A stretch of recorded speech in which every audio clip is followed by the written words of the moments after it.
우리가 신앙생활에 첫 발을 뛸 때 예수님에 대한 암과 이해, 내가 예수님을 알아가는 것, 내가 예수님을 이해하는 것, 그것은 우리 신앙에 있어서 대단히 중요한 화두가 되어집니다. 기독교의 역사 가운데 예수님에 대한 매우 다양한 시각들이 존재했습니다. 시간에 따라서, 역사에 따라서, 그리고 내가 어떤 생각을 가졌냐에 따라서 사람들은 예수님을 각각 자기가 보기를 원하는 그 틀 안에 넣고 예수님을 이해하고 생각하려고 했습니다. 신약의 내용으로 넘어가 보면 랍비로서의 예수, 그 당시에 랍비라는 선생님으로서의 예수님, 당시 바리새인들과 종교 지도자들이 바라보던 예수님, 그 예수님은 탁월한 선지자, 탁월한 선생님, 랍비, 그런 존재로 그들 가운데 비춰졌지요. 또한 많은 일반 백성들에게는 예수님은 치유와 복의 상징으로서의 예수님으로 그들 가운데 비춰졌습니다. 때로는 물고기 2마리와 보리떡 5개로 수많은 사람들을 먹이시는 기적의 창조자이신 분, 기적의 떡을 먹이시는, 꼭 모세가 광야에서 이스라엘 백성들에게 만나와 메추라기의 기적의 떡의 음식을 먹였던 그런 존재와 같이 이분이 이 시대의 모세가 아니냐라고 여겨질 만한, 그러니까 많은 일반 백성들에게는 축복과 기적의 사나이, 선지자, 그분으로서의 예수, 그렇게 예수님을 이해했습니다. 또 어떤 사람들은 많은 선지자 중에 한 사람, 많은 군중들은 또 그렇게 이해를 했습니다. 우리를 먹이는 기적의 사람이기도 했지만 하나님의 말씀을 전하는 자로서 그분은 엘리야와 같다, 모세와 같다라는 질문들, 그런 대답들이었습니다. 예수님께서 위대한 인물, 가이사랴 빌립보에서 제자들에게 물어보시죠. 사람들이 나를 누구라 하더냐? 엘리야입니다. 선지자 중에 한 사람입니다. 너희는 나를 누구라 하느냐? 주는 그리스도시요 살아계신 하나님의 아들이십니다. 그 고백. 우리는 예수님을 어떻게 이해하고 어떻게 만났고 그분을 어떻게 이해하고 있습니까? 이것이 우리가 예배로 들어가는 예배의 문 안에서 가장 중요하게 점검해야 될 화두라고 할 수 있습니다. 오늘 우리가 읽은 본문의 말씀은 예수님을 만난, 신약시대에서 예수님을 가장 뜨겁게 만나고 가장 정확하게 예수님을 만났던 사람 중에 한 사람인 사마리아 여인에 관한 이야기입니다. 이 사마리아 여인은 예수님을 처음엔 누구로 인식했냐면 유대 남자로 인식했습니다. 유대 남자가 사마리아 땅에 들어오는 것도 참 신기했지만 자신에게 말을 건다라는 그 자체도 너무도 신기한 일이었어요. 뜨거운 태양볕 아래 우물가 아래서 물을 들어왔던 이 여인에게 예수님이 이야기하시죠. 말을 건네십니다. 내게 물 한 잔을 줄 수 있겠냐라고 예수님이 말씀하시며 말을 건넬 때 이 사마리아 여인이 대단히 당황스러워하죠. 당신은 유대인으로서 이 여인이 어떻게 알았을까요? 분명 복장이나 이런 상황들을 보면 정확히 사람이 유대인인지 사마리아인인지 정확히 알았을 겁니다. 당신은 유대인으로서 어떻게 사마리아 여인인 내게 말을 건네고 물을 달라 할 수 있습니까? 라는 이야기였어요. 처음에 이 사마리아 여인에게 예수님은 어떤 존재였다고요? 유대 남자로 인식하고 이해하고 있었습니다. 근데 둘이 이야기가 길어지죠. 예수님께서 그 여인을 찾아오셨고 그 여인에게 영원히 목마르지 않을 생수를 주기 위해서 그 자리, 굉장히 중요한 우물가에서 대화를 나누잖아요. 그래서 이야기가 어디로 넘어갑니까? 생수에 관한 이야기. 영원히 목마르지 않을 생수에 관한 이야기로 그 이야기가 넘어가게 되어지잖아요. 그래서 유대인 남자에서 생수에 관한 이야기로 넘어가요. 특별한 어떤 능력을 소유한 당신이 그 물을 줄 수 있습니까? 그럼 그 물을 내게도 주십시오 라고 이야기하는 이야기로 넘어갑니다. 그리고 어디로 또 가죠? 남편의 이야기. 예수님이 내 남편을 데려오라. 그때 이 여인이 제게 남편 5이 있었어요. 그리고 지금 사는 분도 나의 남편은 아닙니다 라고 이야기하며 자기 남편은 자신의 지난날의 과거를 정확하게 알고 있는 예수님에 관해서 이 여인이 또 만나게 돼요. 그래서 이 여인이 또 어떻게 인식합니까? 예수님을 선지자로 인식합니다. 처음에 유대의 남자, 아니면 생수, 영원히 목마르지 않을 무언가를 가지고 있는 어떤 특별한 능력이 있는 사람으로 인식했다가 이제는 선지자로 인식하게 되고, 결국 이 여인이 어디까지 가게 되죠? 예수 그리스도 메시아를 만나는 그 상황까지 여인이 가게 되어지는 것이 이 사마리아 비유의, 이 사마리아 말씀이죠. 여인의 말씀. 예수를 선지자로 여긴 이 사마리아 여인은 예배의 장소에 관한 말을 갑자기 꺼내게 됩니다. 내가 보니 당신은 정말 선지자로소이다 라고 말하며 갑자기 여인이 예배에 관한 이야기를 말하고 예배의 장소에 관한 이야기를 시작합니다. 자, 순서가 어떻게 되죠? 생수에 관한 이야기, 남편에 관한 이야기, 또 예배의 순서의 내용으로 막 이야기들이 빨리빨리 전환되어지는 것을 볼 수 있습니다. 갑자기 웬 예배야? 갑자기 웬 예배의 장소야? 라는 생각을 할 수 있어요. 그런데 단서를 좀 찾아보면 선지자라는 단어에서 우리가 찾아볼 수 있을 것 같습니다. 이 여인이 말하는 거죠. 내가 보니 당신은 선지자로소이다. 19절 말씀, 여자가 이르되 주여 내가 보니 선지자로소이다. 지금까지 예수님과 이 여인이 나눈 내용들을 보니, 이 여인이 말을 나눠보니 범상치 않은 거예요. 나와 함께 이야기 나눈 이 분이 뭔가 특별한 분 같아요. 나의 지난날의 과거와 상황을 누구보다 더 잘 아는 것 같아요. 내가 보니 선지자로소이다 라고 이 여인은 인식했어요. 그러면서 무엇을 말해요? 예배의 장소를 꺼내기 시작합니다. 사실 유대인과 사마리아인들은요, 종교적 갈등이 어제 오늘 문제가 아니었습니다. 이스라엘의 지도를 보면 북부에 갈릴리 지역이 있습니다. 가버나움 지역 북부에. 그리고 내려오면 중간에 뭐가 있냐면 사마리아 땅이 있어요. 그리고 예루살렘이 있습니다. 바로 직통해서 가면 예루살렘을 가는 길이 가깝지만 유대 사람들은 사마리아 땅을 밟지 않았어요. 부정 타는 거예요. 싫은 거예요. 그들과 상종하기도 싫었어요. 그래서 사마리아 땅을 돌아서 예루살렘으로 갔거든요. 자, 이건 역사적인 사건들이죠. 역사적인 이야기, 아픔들이고 종교적 갈등이겠죠. 정통성에 관한 부분입니다. 유대인들이 볼 때 사마리아인들이 드리는 예배, 하나님 앞에 드리는 예배는 바르지 못한 예배, 하나님께서 받지 못하실 만한 예배를 그들이 드린다라고 생각했습니다. 가장 불경한 것이죠. 그 이유 중에 하나가 바로 장소에 관한 것이었어요.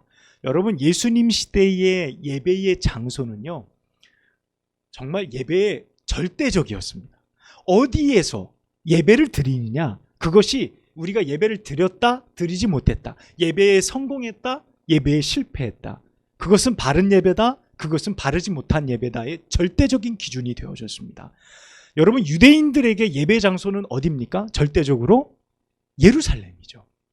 왜 예루살렘이냐면 예루살렘은 성전이 있는 곳이었기 때문에, 전통적으로 계속해서 그곳에서 예배를 드려왔던 곳이기 때문에 예루살렘의 장소, 또 그곳에 성전이 있는 그곳은 온전히 하나님께서 임재하시는 장소이기도 하고, 그곳에서 드리는 예배가 반드시 정확한 예배, 하나님 받으신 예배라는 믿음이 그들 가운데 있었어요.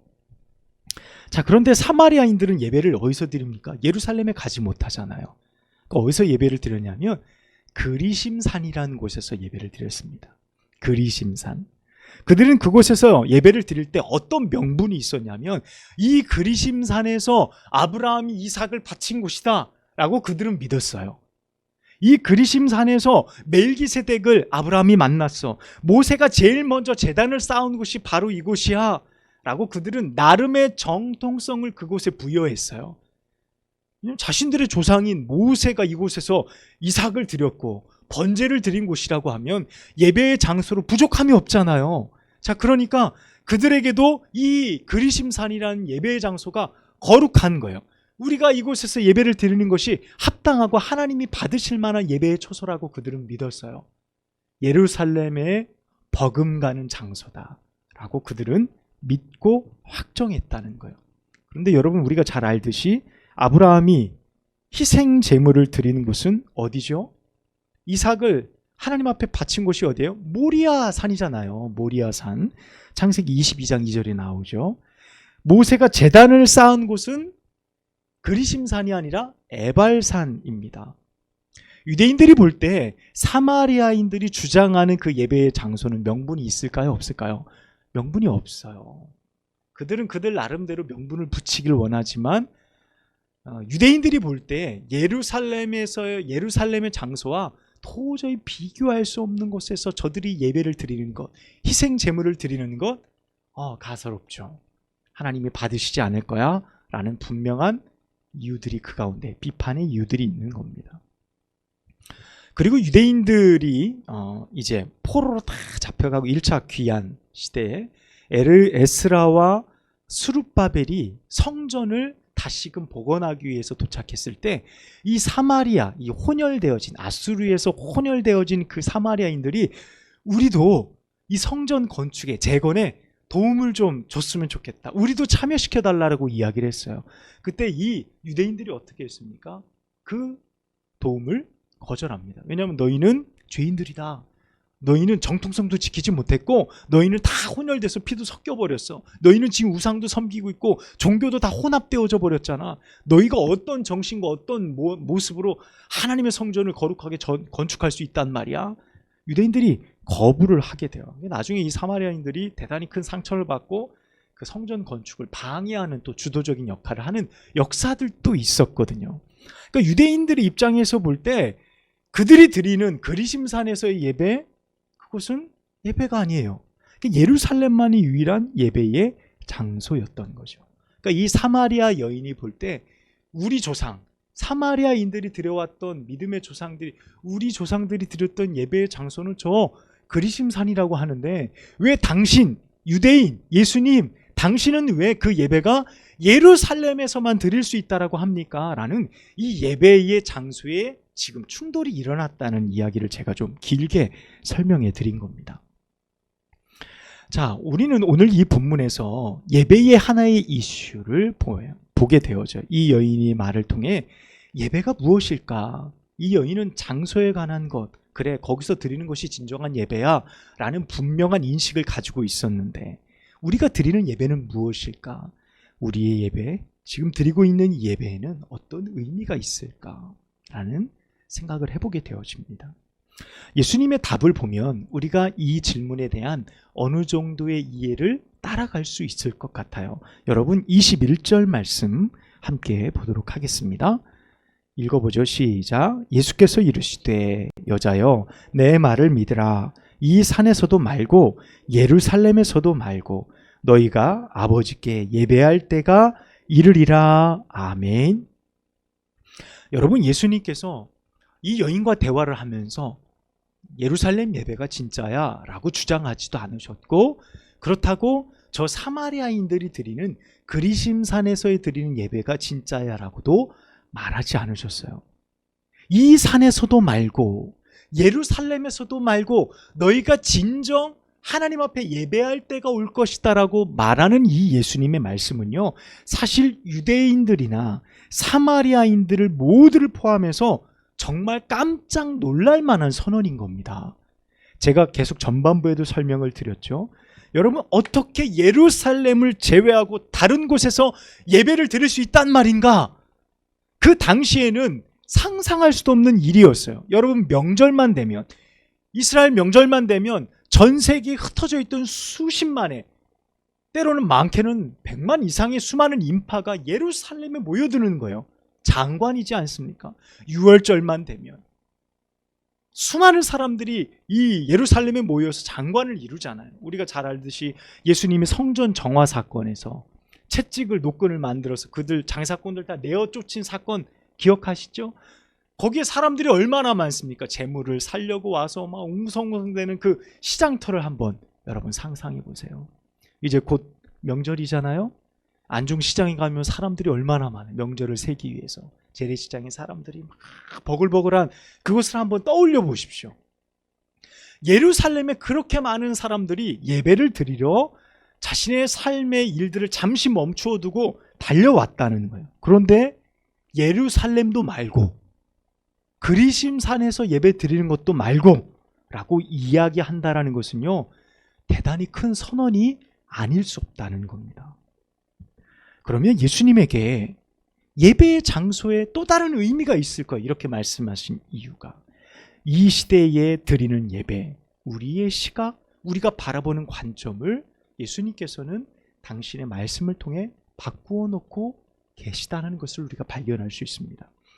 여러분, 그때나 지금이나요, 예배 장소의 웅장함과 화려한 건축물들은요, 사람들의 마음을 사기에 부족하지 않습니다.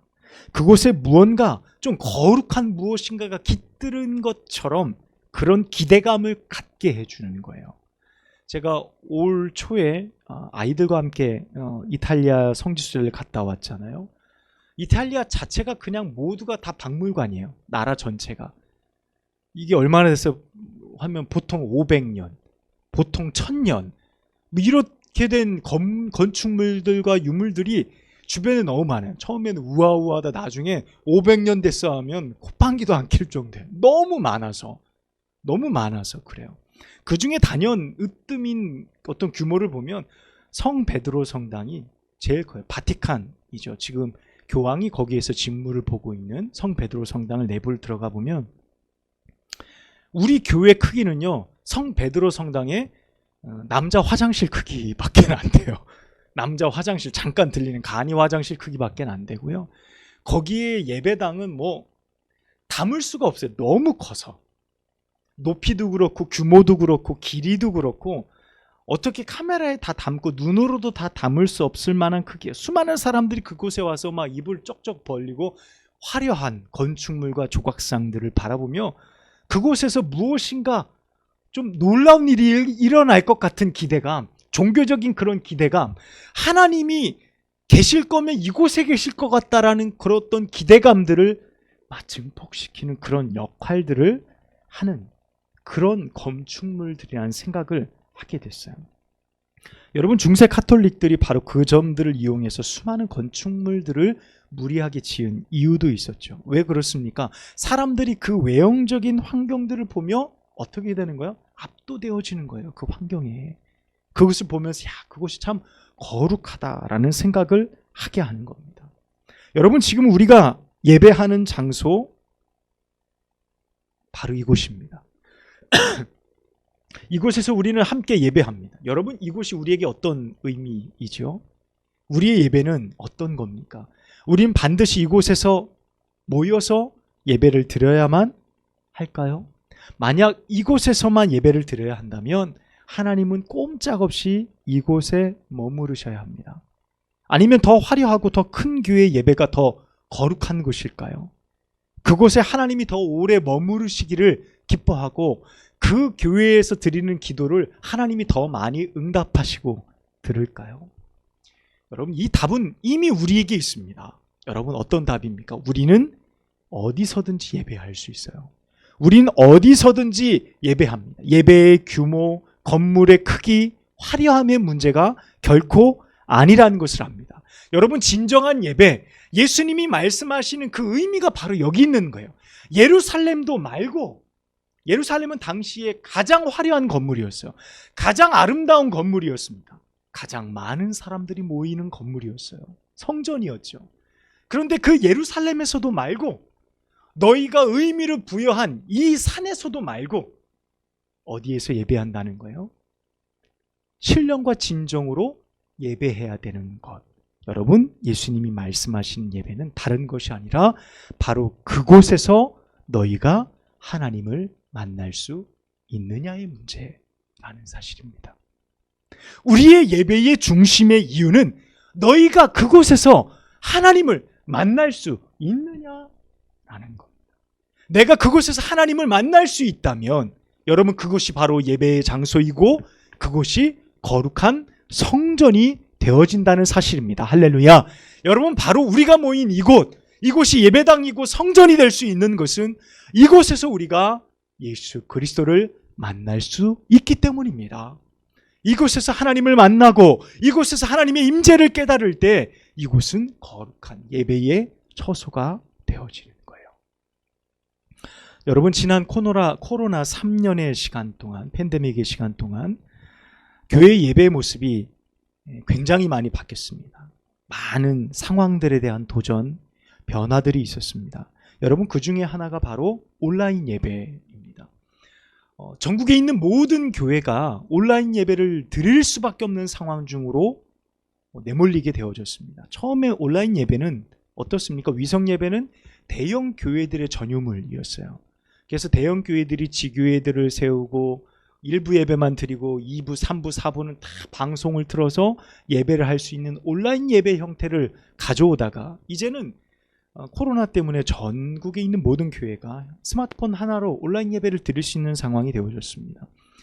코로나가 끝났어요. 지금도 진행 중이지만 그냥 그런가 보다 하고 그냥 지내고 있습니다. 여러분, 통계에 따르면요, 이제 다시 오프라인 예배로 옵시다, 다시 모입시다, 잘 안 모여진다는 거예요. 100명 모이던 교회가 60명밖에 모이질 않아요. 나머지 40명은 어디로 갔냐? 온라인 예배로 전환이 되어지는 거예요. 그러니까 나는 집에서 예배 드리겠습니다, 나는 온라인 예배로 드리겠습니다 라고 생각하는 사람들이 약 40% 정도가 생겼다는 거예요. 그래서 온라인 예배를 드리지 않으면, 우리 교회가 다시 오프라인을 드리고 온라인 예배를 아예 없애버리면 나는 교회를 옮기겠습니다 라고 말하는 사람들까지 있다는 거죠. 그만큼 온라인 예배가 이제는 예배의 하나의 형태로 자리를 잡은 거예요. 여러분, 과거에 상상할 수 없는 예배의 방식이 지금 우리가 살아가는 시대 가운데 생겨났다라는 겁니다. 그렇다면 이제 나 혼자 예배 드리고 교회 오지 않고 화상 예배 드리고 TV로 예배 드리고 인터넷 예배 드려도 괜찮은가? 라는 질문들이 또 양산되어지는 겁니다. 여러분, 그 답은 히브리서 10장 25절에 보면 이렇게 말씀하고 있습니다. 모이기를 패하는 어떤 사람들의 습관과 같이 하지 말고 오직 권하여 그 날이 가까움을 볼수록 더욱 그리하자, 이렇게 말씀해요. 여러분, 모일 수 있다면 힘써 모이는 것이 예배자의 자세입니다. 우리가 코로나 때는, 팬데믹 때는 지혜롭게 함께 예배의 형태를 바꾸었지만 이제는 모일 수 있으니 함께 모이는 겁니다. 그렇다고 온라인 예배가 그릇되다 잘못됐다 또 판단할 수 없습니다. 여러분, 우리의 판단의 기준은 무엇입니까? 지금 내가 예배를 나의 편의에 맞게 취사 선택하고 있는가라는 질문을 먼저 던져봐야 하는 거예요. 내 예배의 순간 그 자리에서 나는 예수 그리스도를 만날 수 있는가? 내가 예배를 취사 선택하고 내 편리에 의해서, 내가 편함에 의해서 내가 드려지는 이 예배, 하나님이 받으실 만한 예배인가? 여러분, 내 스스로 판단하고 기준을 세울 수 있다라는 거예요. 그러면 그 예배의 장소에서, 그 예배의 시간에서 나는 하나님을 예배하고 만날 수 있는가? 라는 그 질문에 나는 답을 드려야 돼요. 여러분이 이 자리 가운데 달려나오신 이유가 무엇입니까? 이 공동체를 사랑하는 것이고 이 예배의 장소 가운데서 하나님을 만나길 원하는 소망이 있기 때문이 아닙니까? 우리가 함께 모여 예배하고 교제하고 사랑을 나누는 이 공동체를 사랑하기 때문이 아닙니까? 여러분, 이 예배를 통하여 하나님이 우리 예배를 받으시고 이 가운데 임재하시고 우리가 하나님을 만나는 예배가 된다고 한다면 이 공동체 예배는 하나님이 기뻐하시는 예배의 순간순간들이 되어진다는 사실입니다. 여러분, 예배의 본질이 무엇입니까? 도대체 예배가 무엇입니까? 여러분, 예배는 하나님이 특정 장소에 갇혀 계신 것이 아니라 나의 삶 속에서 드리는 모든 환경 속에 받으시고 임재하시는 모든 곳, 그것이 예배의 장소가 되어줄 수 있어요. 그러니까 우리는 두 가지를 생각해 볼 수 있습니다. 예배에 함께 모여서 드리는 예배의 장소의 귀함도 있지만 예배의 장소 이후로 흩어져서 나의 일상에서 살아가는 매일매일의 시간, 여러분 사실 그 시간이 더 길지 않습니까? 한 주의 시간이 훨씬 더 길잖아요. 그 많은 시간 가운데서 나와 함께 하시는 예수님 앞에서 드려지는 삶의 예배, 여러분 그 삶의 예배 시간에 주님을 만날 수 있다고 한다면 여러분 내가 이 주일에 드린 예배와 더불어 나의 삶 속에서 드리는 그 예배 가운데서도 장소를 구애받지 않고 하나님을 만날 수 있다고 한다면 여러분 내가 드리는 이 예배가 하나님이 받으시는 가장 거룩하고 복된 예배가 되어줄 수 있다는 사실입니다. 여러분 22절 말씀에 보면 이 여인이 여러 가지 질문을 통해 예수님이 이렇게 대답을 하시죠. 너희는 알지 못하는 것을 예배하고 우리는 아는 것을 예배하노니 이 구원이 유대인에게서 남이다 라고 예수님이 대답해 주십니다. 사마리아인들은요 구약 성경인 예언서, 성문서 그리고 역사서 성경으로 인정하지 않아서 하나님에 대한 정확한 지식들이 명확하지 않았습니다. 그런데 유대인들은 어떻습니까? 율법도 다 소유하고 있었고 그들은 완벽한 하나님의 말씀을 소유하고 있어서 저 사마리아인들과 비교해서 그들은 완전한 지식을 가지고 있었던 사람들입니다. 그래서 예수님께서 그렇게 말씀하시는 거예요. 구원이 어디에서 난다고요? 유대인에게서부터 난다라고 말씀하셨던 거예요. 너희는 알지 못하는 것을 예배한다라는 것은요 정확하게 알 수 없는 상황이라는 것을 예수님이 이야기하시는 것이고 너희에게 구원이 난다, 유대인에게서부터 구원이 난다라는 것은요 사마리아인들보다 너희가 완벽한 계시를 소유하고 있다라는 말씀인 거예요. 여러분 사실 그런데 이것 때문에 유대인들이 더 예배에 타락하는 겁니다. 여러분 이것이 뭐냐면 너희가 아브라함의 자손이야, 너희가 하나님의 언약의 말씀을 받은 자손이야 라는 이 하나의 정체성 때문에 그들은요 내가 아브라함의 표식을 가지고 있는 것만으로도 나는 진리편에 섰고 나는 하나님의 백성이다라는 생각이 그들로 하여금 타락의 기준이 되어졌다는 거예요. 그러니까 진리를 소유하고 있다는 이 자체만으로 그들의 신앙이 안일해지는 겁니다. 그들의 신앙이 안일해져 가는 거죠. 여러분 신천지나 이단에 빠진 사람들이 다시 개종하고 와서 뭐라 그러냐면 당신이 진리편에 서 있는 것으로 만족하지 마십시오 라고 이야기해요. 여러분 이 말이 뭡니까? 우리는 진리편에 서 있죠.